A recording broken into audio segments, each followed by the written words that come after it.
gift through his word. It's God's gift through his word. It's God's gift through his word. It's God's gift through his word.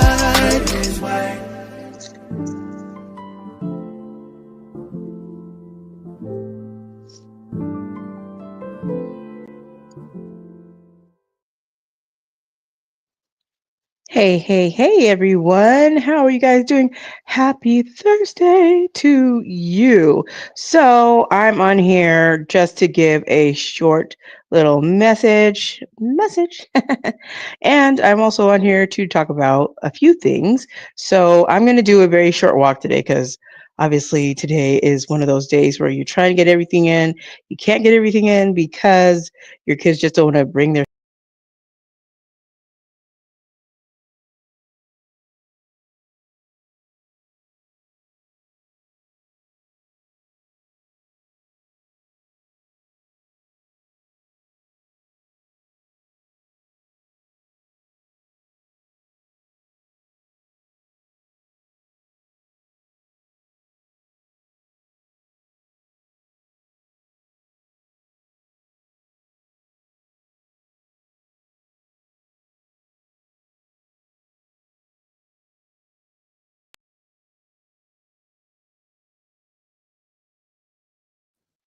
Sorry for that. I was lost in the sauce.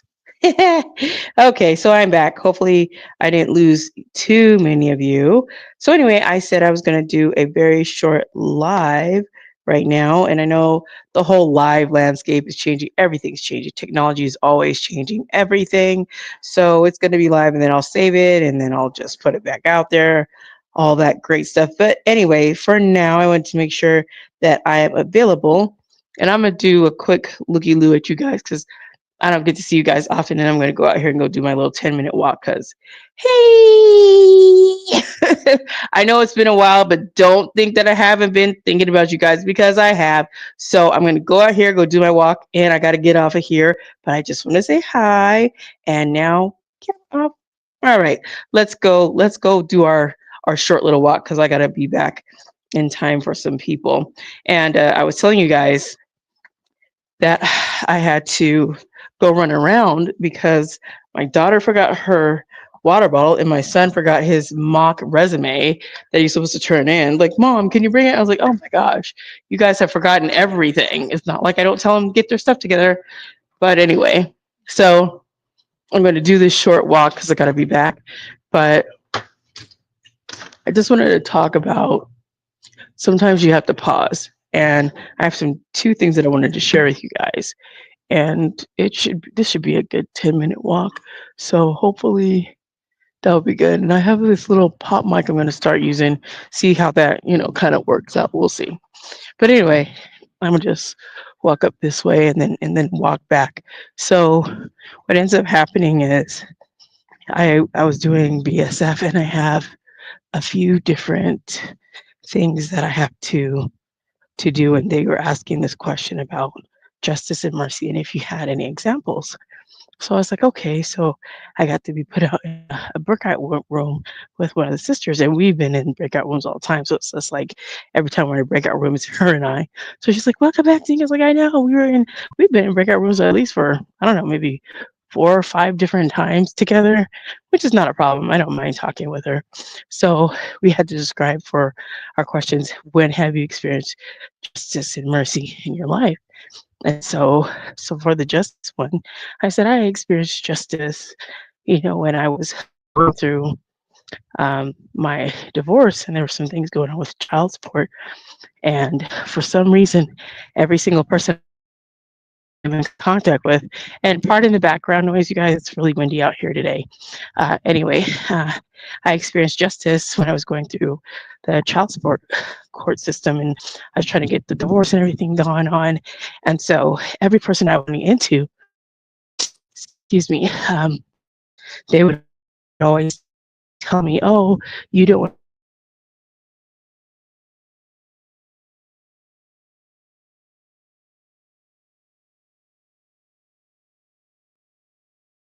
cannot sit with him because he's gotten dangerous for me. Like, okay. And so I remember when I was sitting in the child support lobby because they have the courtrooms downstairs, and you have to go upstairs to like get everything taken care of, and then they'll send it downstairs to the judge in the courthouse in the courtroom. So I was telling them all the things, and the gentleman had asked me, "Well, why don't you guys come back together, make it easier for me, and make it easier, his job easier, instead of pulling me back and then pulling my ex back?" I was like, "Oh no." I was like, "Can you just pull him back by yourself?" I was like, "Oh gosh, you guys are making this really difficult." He's like, "Fine." I was like, "Just take him back first." He's like, "Okay, fine. I'll take him back first." I was like, "Okay, great." So he takes him back first into his office, and I don't even know how long he was in there. It was pretty long time going over some things, whatever they had to go over. And right after he had gone into that room or that office or wherever he was, my ex came out, red as all get out, and make his little threats as he walked away. And I was just sitting there in the chair. I was like, okay. And then the gentleman calls me back and he says, I I see why you wanted to do it separately. I was like, great, of course. So that whole thing ended up being that for that entire day of doing the whole thing, like the judge had to make sure that there was sheriff to walk me and my grandmother out to the car, all of that. But I realized that justice was being served and I didn't have to say a word. I didn't have to prove that he's this malicious person. I didn't have to lay it out and try to prove and explain and show. I didn't have to do any of that. Sometimes all you need to do is to literally just be quiet. Just be quiet and let God just do what He's gonna do. And Psalm 46:10 is is a big not just warning, but also gives you some rest in that. Be still and know that I'm God. That He'll be exalted above all the nations. Right? That you sometimes just need to sit back and let things unfold. And sometimes we get to the point where we just want to say, well, I believe that I'm going to do this and I have to work this out myself. And then not having your trust in the Lord like you should because you're so used to trying to do it all for yourself. And I get it because I've had to deal with that myself, like doing things for myself, trying to make sure I depend on me and nobody else because somehow somebody's going to drop the ball. I'm going to be left holding the bag. So just like I depend on myself. But depending on myself, I left God out a lot of the time, trying to figure out in my own strength how to do this, how to maneuver that, how to do all the things, and not really rest and truly rest and abide in what He provides, not just in the spiritual, but also in the physical and the natural. He does both, He does all. And sometimes we don't rest in any of it. We try to overthink God. We try to think that we can outmaneuver. We think, this plan will work better, Lord, if I do like this, when sometimes you just need to pause. So justice was served in that regard. And then the question was also asked, well, how have you seen God give you mercy in real life application? So just recently last week, my electric power went off. It went off. They turned my power off. I was like, oh God, gosh. And they turned it off. I didn't have the money to pay. So, I don't have a lot of funds. I have what I have, and I'm like thankful. But sometimes you have more months than you have money. And I try to stretch as best as I can. And sometimes you stretch and you can't stretch anymore. So at that time, when they turned it off, I was like, oh my gosh. And my first initial thought was to panic and start freaking out and start, going back to my old mindset of thinking of, okay, what do I have to do? How can I do this? What can I sell? And I used to do all the things, and that really excluded God because I was trying to figure out it all by myself. Like, let me figure these things out. And I remember that feeling of having that anxiety, that worry, that doubt, that all of those things that can flood in crazy when you don't just sit and be still and know that I'm God. when you take that into consideration for real, and apply that to your life and understand who God is. Oh, little doggy, you know who God is. There's a dog following me. Don't you bite my ankles. I don't know where you come from.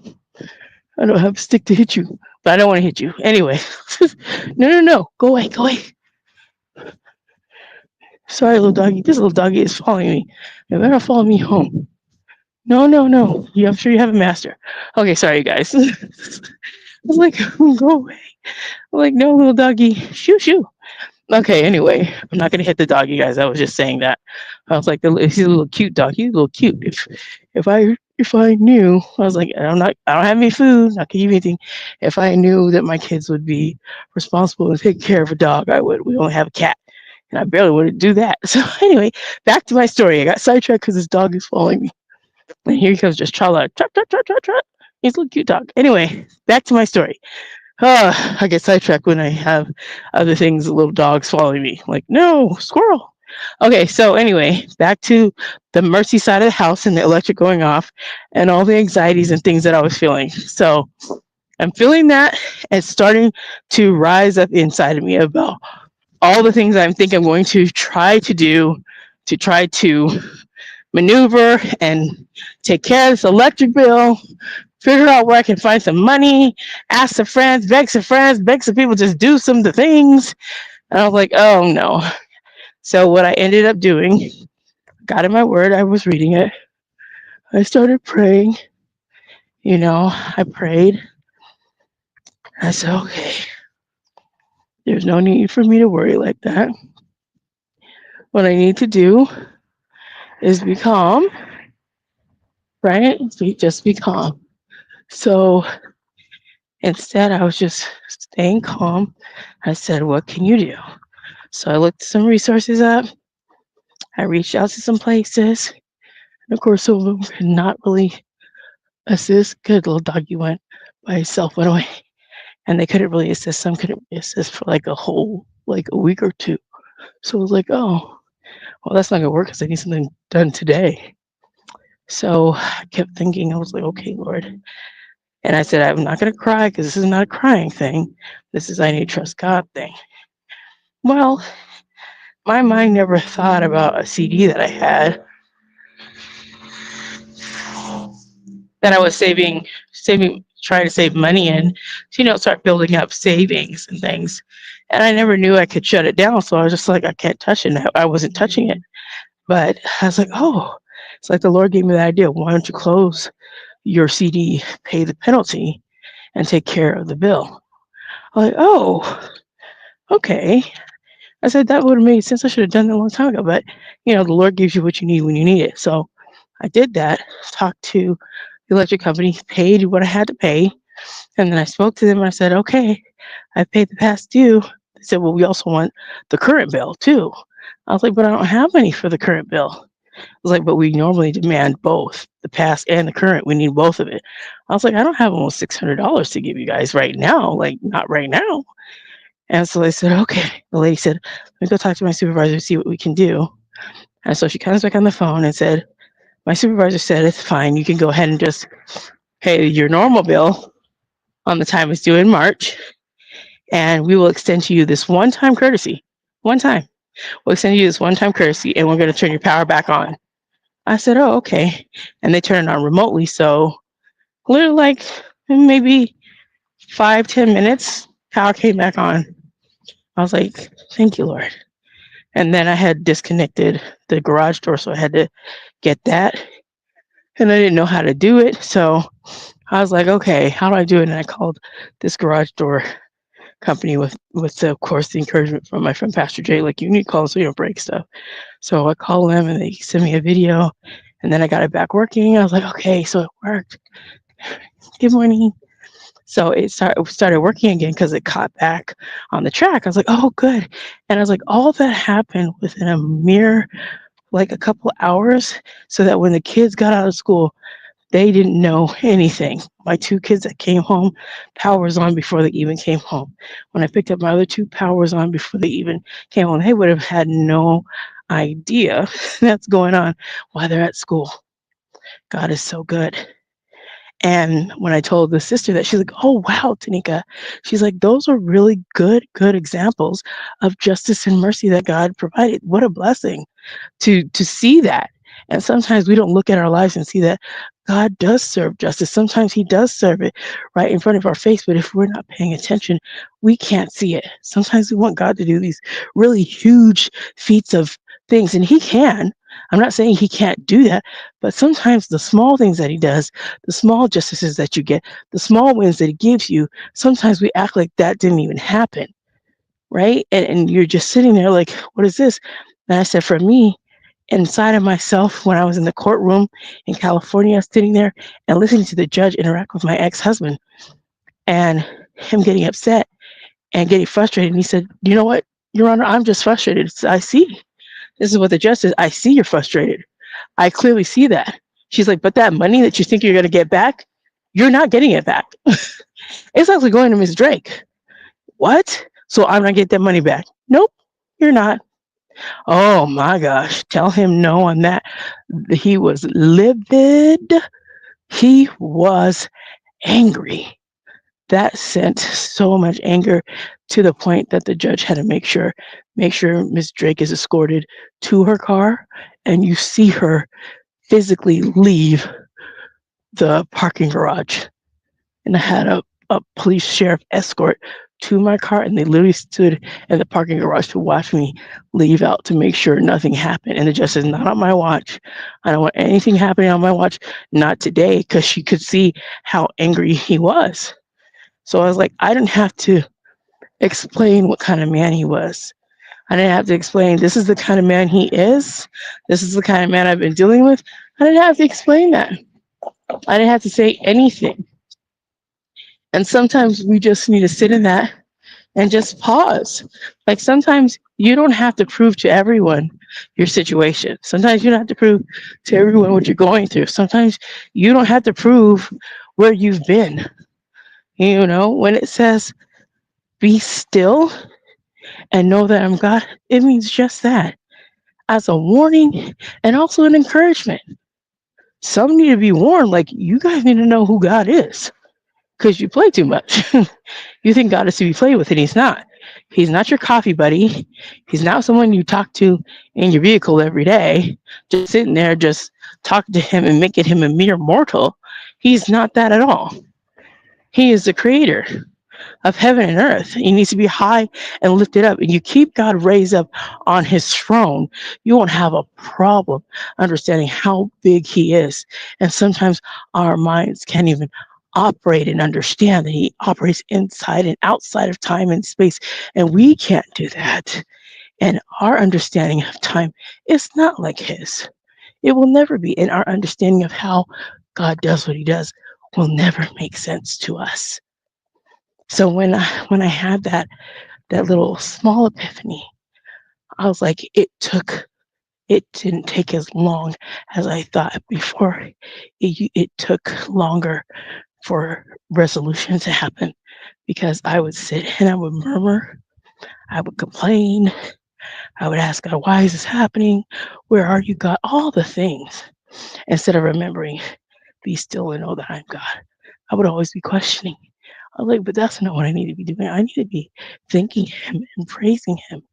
And I thanked Him and I praised. I was so grateful. Like, Lord, thank you. Because that didn't take long at all. It's really just maybe an hour or two and everything was back to normal. Like there was never a disturbance. And it was so nice. I was so very excited and grateful about all that. I was just like, wow. So sometimes you just need to do that. You need to pause and understand that He is there and He hears you and He understands. But when we don't, we try to go ahead of Him. We try to usurp things and think that we're going to do it better. And God will have this great plan. You go, like God is not servicing us. We are to be in service of God. We are to be in service of Jesus Christ. We are to be out there sharing the gospel of Christ and not trying to have a laundry list of commands and demands of God. That's never going to happen. So when we remember who we serve, right? We are in service of the Lord. We serve Him. It is His will on our lives, not our will opposed and proposed to God. We don't propose our will to God like, God, you're going to do this. No, no, sir. No, ma'am. We can't do that. Dear hearts, it takes a time for us to get that for a minute. But when you sit in your word and you read, you realize and you study and you hear, it is not about me. It never has been, never will be. But God will use me as the tool that He has created me to do, to be for His good purposes, for His good pleasure. It is not for me to try to impose my will on God, and it shall never happen. That's not a thing. So I just want to get on here real quick because I wanted to share that. Sometimes you just pause before you get flustered, before you start going to Worryville, before you start going to Doubt Town, and before you start going to Anxiety Boulevard. Just chill for a minute, pause, and remember to be still and know that He is God. Know that. Know that whatever you're going through, do you not know that the Lord knows that you're going to pass through it? He's gone before you in that day. He's gone before you in the year. He's gone before you in every month, in every circumstance, and every single thing. When you just can't see the way, He knows. So for uncertainties in this life, you trust a certain God in the uncertainties of life because He is the one that knows. You don't know, but God sure does. He knows the outcome of all things. And in all things, you should have confidence in the one who created you, and the one who crafted you, and the one where your very being and the author and finisher of your faith lies, your identity lies. Those are the things you need to be content with. So I will say it again. Be still and know that He is God. And He's all God by Himself. He doesn't need me. He doesn't need you to do anything.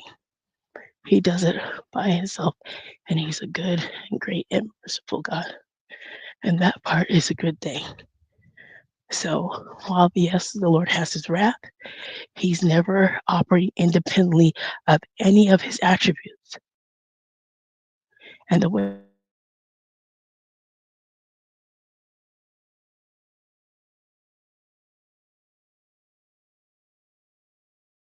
and even when we have losses of family members and we don't understand, and we want to ask, why her? Why him? But God is still yet good no matter who He calls home. When He calls them home, we just don't understand. And we may never understand, but God's will still will be done. And we have to remember that. It's His will for our lives. And that's a beautiful thing. So with that, I want to let you guys know, thank you for tuning in. I'll be doing, of course, more podcasts. I do, if you have been looking at this particular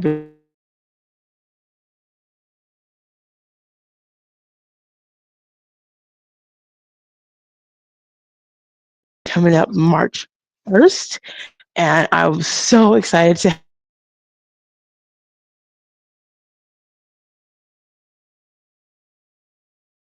Kravitz. There's some people that can shred a guitar, but this man, I was like, wow. I was like, where have I been? I felt like I was underneath a rock. Had no idea who this gentleman was. And he's also a believer and a brother in Christ, which also made it so enjoyable. I normally schedule my talks for just a little bit of time because I want to be very conscientious of everybody's time. But man, we talked like we had known each other for so long. It was just a beautiful thing. So please check him out, Renee_Benton on all different platforms. You can find him on LinkedIn. You can find him on Facebook. Follow his stuff. You can follow his information and all that. He's on Spotify. He's on iTunes. He's got some great stuff coming out. So please check out his interview when it drops. It'll be March 1st. It'll be dropping. And so I'm looking for more independent artists. If you know anybody who has music and wants to be interviewed about their music, about how they do it, about all the different things that go into doing that, I definitely want to do that because God's gift through His word that's part of God's gift through His word too, not just sharing about the Bible and biblical things, which is incredible. And we do that. I also want to share about some of the brothers and sisters in Christ that are using their gifts to share what the Lord has given them to bless others as well. So I wanted to let you guys know about that. And don't forget, my book signing is coming up. That will be April 6th from 10 to 2 at the Barnes and Noble in Peoria, Arizona. So if you're going to be in Arizona, come on out to Peoria April 6th from 10 to 2. Come get some Starbucks, come get some nice books, come meet me, come grab your book from me, come do some shopping, come check out World Market right beside. We used to go to this particular Barnes and Noble a lot. Excuse me. So that's why I know. So if you come, no, be prepared, not be planned. Ha, that's wrong. Be prepared to do some shopping. So come and say hi. Go over to World Market. There is some amazing stuff over there. You'll enjoy it. I love it. It's just make a day of it. Come and grab some amazing books. Barnes and Nobles always has amazing books. I feel like when I go there, I'm a book fiend. So yes, grab my book, get it signed, and then go grab your kids and yourself some more books. Like just make a day of it. I'll be there Sunday. It'll be on a Sunday from 10 a.m. to 2 p.m. I want to meet you, say hi. I will give you a little gift for your purchase of the book. So I'll bring the books. They don't have the books there, so I'll be bringing the books. So come over, grab your book, go purchase it, and then get it signed, all the things. So yeah, absolutely. Come over and come and get your book signed. Let me meet you. For those who have been following me for a long time, I hope to see you. And one day there will be a book tour. Right now, we're just in Arizona. So this is the book tour I have scheduled. Well, not book tour, the book signing I have scheduled for April. There are some more that's going to be coming up. And I know I have one scheduled. It's slated for October. I'll give you guys more details about that as I start to finalize some details. And I'll definitely be looking for volunteers to assist with that one because that's going to be a whole event. So I definitely want to just encourage you guys to come out and support if you can. If you can't, come out to the book signing. The next best thing, you guys, get your audiobook on Audible. It's also on Amazon. Amazon is Audible, wherever you want to get it. And you can listen to it. You can also get your book. If you wanted to order it, send it to me so I can definitely sign it. Do that too. And I will definitely sign it and send it right back to you. I don't have a problem doing that. So please definitely share that out. Share that information. Grab your book, purchase it, however you want to do it. If you come in person, you'll see me. If you purchase it online and you want to ship it to me so I can sign it, I will ship it back. You don't have to pay the shipping. I will ship it back to you. Ship it to me, I'll ship it back. So if you want to do it that way too, I will oblige you to sign that thing for you and send it back. So I look forward to seeing you guys April 6th from 10 to 2 at the Barnes & Noble in Peoria, Arizona. That will be on a Sunday. Make a day of it. Plan for it. I look forward to seeing you. I can't wait. So with all that being said, a big kiss from me to you. And I want you to know I love you with the love of the Lord Jesus Christ. So, with all that being said, remember to be blessed, motivated, and always inspired to do what the Lord lays on your heart. This is T. Drake, your podcasting godmother of connection. So, you guys have a blessed day. Thank you for tuning in. Don't forget to share, like, subscribe, comment, and give this to somebody who may need some encouragement. All right, you guys, stay safe, be blessed, and I will talk with you guys again real soon. Bye now.